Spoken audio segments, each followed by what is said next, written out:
Yasmin? Udah mulai kak. Halo, hai teman-teman semuanya.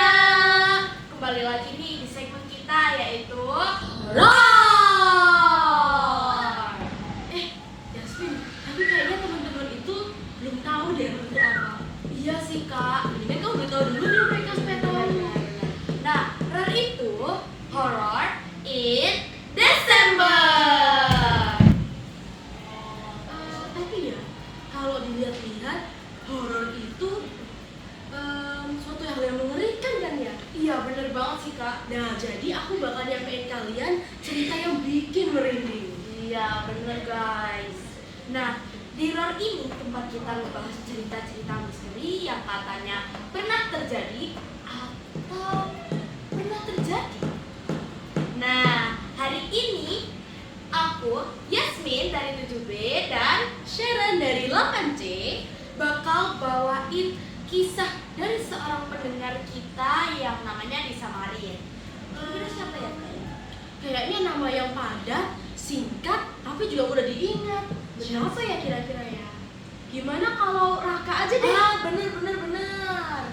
Nah, tapi untungnya ya, kalau ceritanya panjang, aku udah catet di sini. Iya sih kak, kalau misalnya nggak dicatat pasti kita lupa. Pasti sih, aku pasti bakal langsung plung lupa gitu. Iya. Nah, sebelum kita masuk ke ceritanya, 1, 2, 3.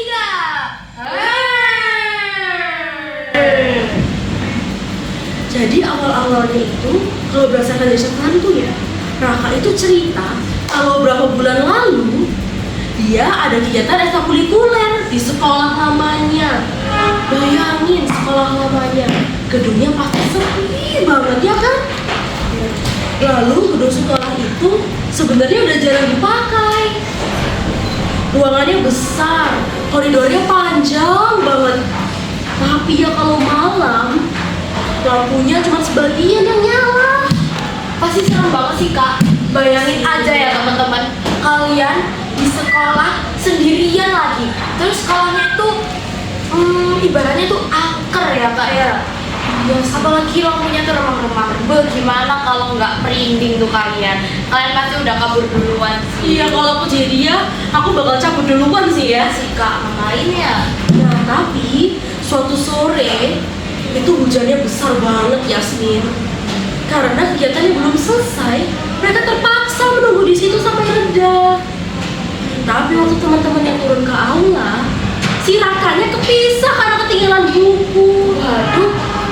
Ya udah, jadilah dia sendirian di lantai 2. Wah, kalau aku jadi Raka sih udah aku biarin sih kak bukunya. Beneran deh. Iya, aku beneran cabut duluan. Udah nggak peduli dengan kegiatan apapun itu deh. Iya. Nah, waktu hal aneh dimulai kak, Raka bilang waktu dia jalan di mall, suasananya tuh kayak aneh gitu. Biasanya tuh ya, gedung itu cuma terasa sepi. Tapi kali ini sepinya kayak tertekan gitu, ditekan lah, aneh gitu.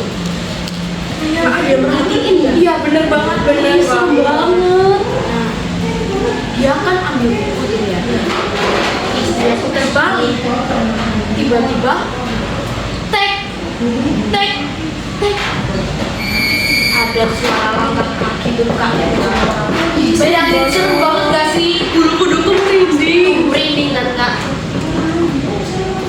Raka pikir itu kakaknya, Berarti bukan kakaknya dong itu. bukan.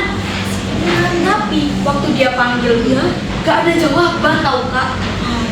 Makanya malah berhenti. Seolah-olah sosok itu lagi berdiri diam di balik ruangan. Serem banget gak sih kak? Sampai sini aja udah serem bayangin. Iya, aku lanjut nih ya. Dan Raka coba maju pelan. Dia bilang padahal ruang itu cuma lurus teman-teman, tapi pendek. Tapi ya malam itu lorongnya terasa lebih panjang, kayak halusinasi gitu ya. Lampu-lampu di atas kedap-kedip teman-teman. Ya kayaknya sih mungkin karena udah lama ya gedungnya. Iya sih kak. Tapi bayangannya sendiri memanjang ke belakang. Ih, serem banget sih kak, beneran deh. Serem banget tahu.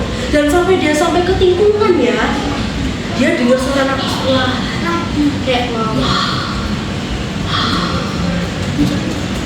bukan napas orang habis olahraga, lebih ke napas yang pelan gitu, kayak berat, terus kayak deket banget.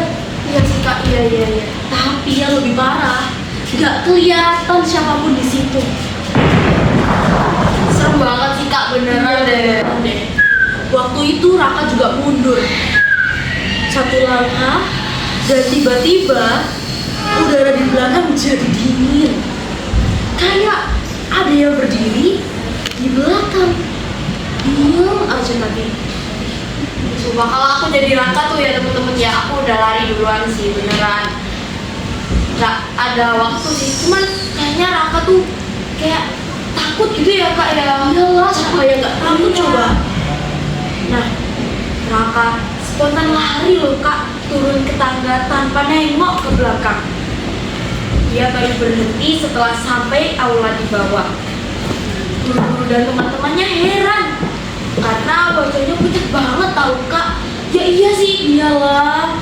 Bayangin coba siapa yang punya kejadian kayak gitu terus gak pucat, berani banget Wah, sih. iya sih berani banget, aku akui ya, itu tuh berani banget. Iya.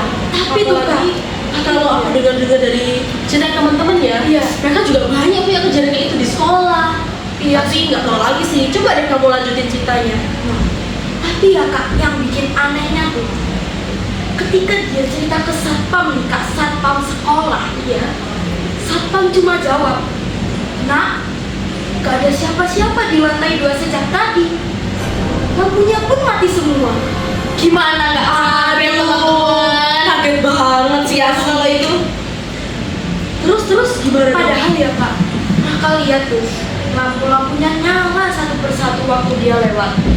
Aneh banget gak sih teman-teman? Aneh banget sih. Wah, Tapi ya, untuk sekian ceritanya Raka, sampai situ aja aku catatnya. Iya. Sayang banget sih, malah aku udah penasaran banget nih. entah apa yang Raka temui di lorong itu. Tapi gedung tua itu emang sering punya cerita yang gak pernah selesai gitu teman-teman. Pasti sih, kalau ruangan angker tuh ya pasti kayak gitu. Iya sih kak, bener sih. Nah, kalau kalian punya pengalaman misteri juga, kirim ke kita ya. Siapa tahu nih cerita kalian yang bakal jadi episode kita selanjutnya. Sekian dari kami berdua, terima kasih.